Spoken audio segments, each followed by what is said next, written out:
Welcome to MSlide for Food Menus Media Update Tutorial. In this video, we'll show you how to update dish images and videos. Let's dive in. First, log in from the MSlide website. User login screen to access your personal editing area.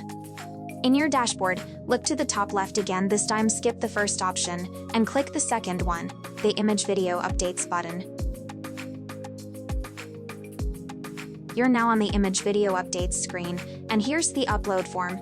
It's simple, with 3 key fields. First up, the slide number field. Here you can pick the slide with the Google Sheets reference number that corresponds.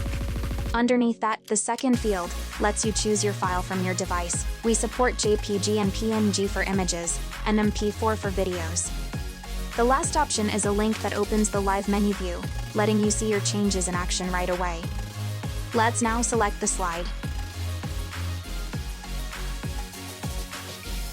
And next, select the file from your device. Once you've selected your image or video in the form, the system pre-uploads it and shows you a preview. Take a moment to check if it's what you need, then go ahead and click upload and it's done. The image is live on the menu.